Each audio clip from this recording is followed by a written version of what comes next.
₹1.25।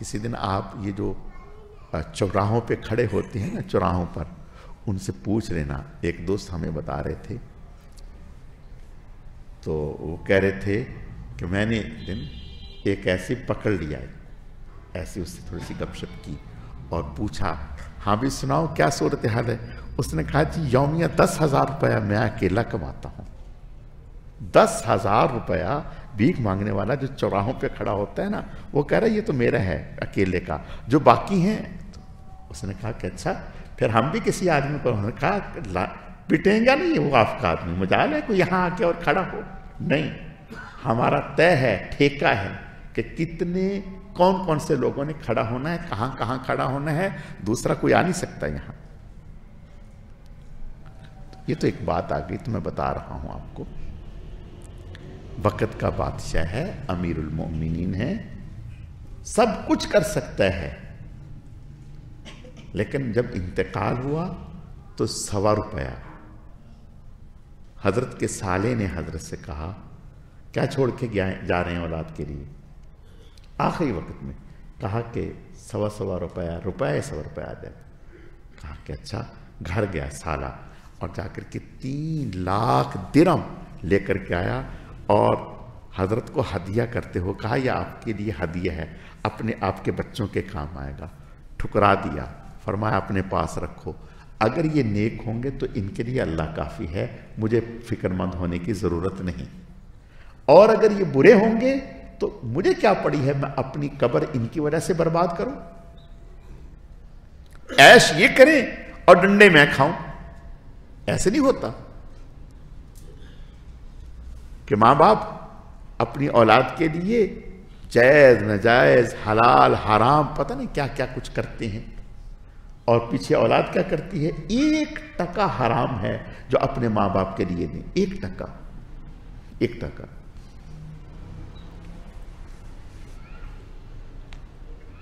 اور جب ابا کا انتقال ہوتا ہے تو فوراً لڑائی شروع ہو جاتی ہے. فوراً نقدی کتنی چھوڑ کے گئے ابا، اور فلاں فائل کس کے پاس ہے، فلاں فائل کس کے پاس ہے، فلاں فائل کس کے پاس ہے. ابا کے جو ابا نے کپڑے اتارے ہوتے نا مرتے وقت، مجال ہے کو اس کو ہاتھ لگائیں، ڈنڈے سے اس کو ادھر ادھر کرتے ہیں، ڈنڈے سے، اور کہتے ہیں کہ مولوی کو دو تاکہ جلدی مرے، خود ہاتھ نہیں لگاتے.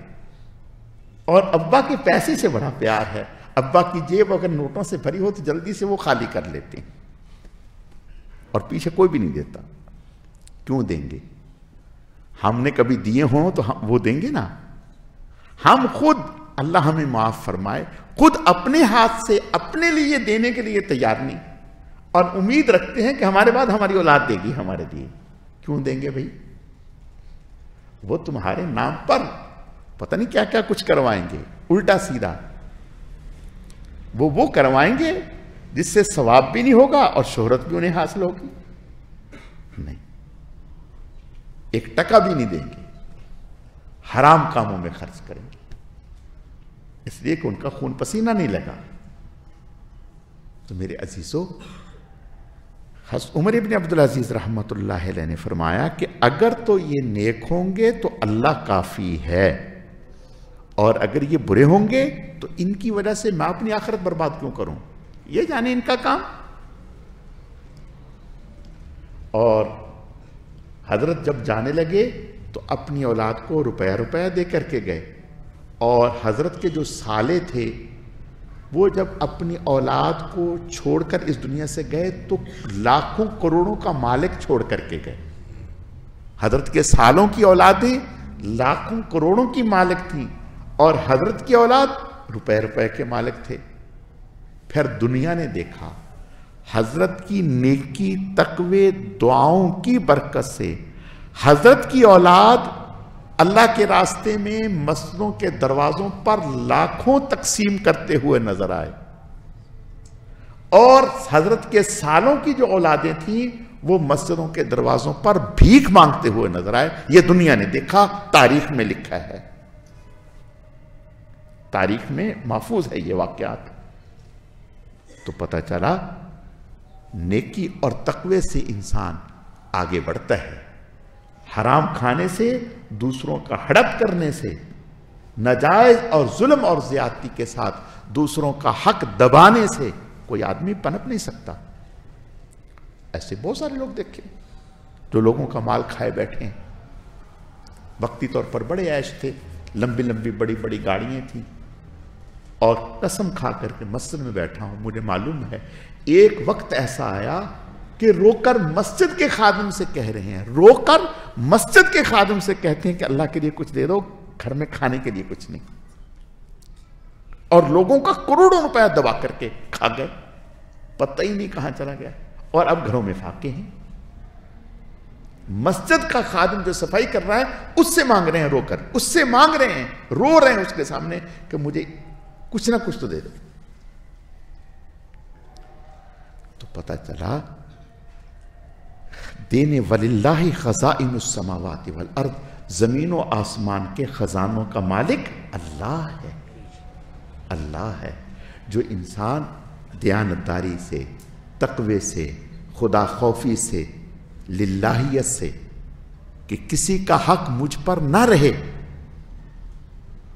کسی کا حق مجھ پر نہ رہے، اگر ہے تو زیادہ دیا، زیادہ دیا، زیادہ دیا۔ اللہ نے انہیں ہزاروں سے کروڑوں کا، اربوں کا مالک بنا دیا، اور جنہوں نے دوسروں کا حق چھینا، مارا، غصب کیا، اللہ کی نافرمانی کی، اللہ نے انہیں ایسا خوار کیا، دنیا نے بھی دیکھا اور لوگوں کے سامنے بھیک مانگتے ہیں، کھانے کے لیے کچھ نہیں۔ تو بھائی بات یہ ہو رہی تھی کہ نیکی پر جمے رہو، حلال پر جمے رہو۔ دیکھو حرام کتنا ہی اچھا کیوں نہ لگے، کتنا ہی زیادہ کیوں نہ ہو، لات مار دو، لات مار دو۔ حضرت مولانا معاویہ اعظم صاحب تو فرمایا کرتے ہیں، کہتے ہیں کہ ہمارے ابا کا ہم پر احسان ہے کہ انہوں نے ہمیں دنیا کمانا اور بنانا یہ نہیں سکھایا، دین پر کیسے چلنا ہے اور دین پر کیسے جمنا ہے یہ ہمیں سکھا کر کے گئے۔ تو میرے عزیزو بات یہ ہے کہ جو آدمی نیکی پر جمتا ہے، تقوی پر جمتا ہے، اللہ اس کو عزتیں بھی عطا کرتے ہیں، ترقیات بھی دیتے ہیں، اور دین بھی دیتے ہیں، دنیا بھی دیتے ہیں۔ اور جو دنیا کو ہی سب کچھ سمجھ بیٹھے اور حلال حرام کی پرواہ نہ کرے، سچ اور جھوٹ کی پرواہ نہ کرے، ظلم اور زیادتی کرے، تو پھر اللہ اس کو دنیا میں بھی رسوا کرتے ہیں، آخرت میں تو ہے ہی۔ اللہ تعالیٰ سمجھنے کی، عمل کرنے کی توفیق عطا فرمائے۔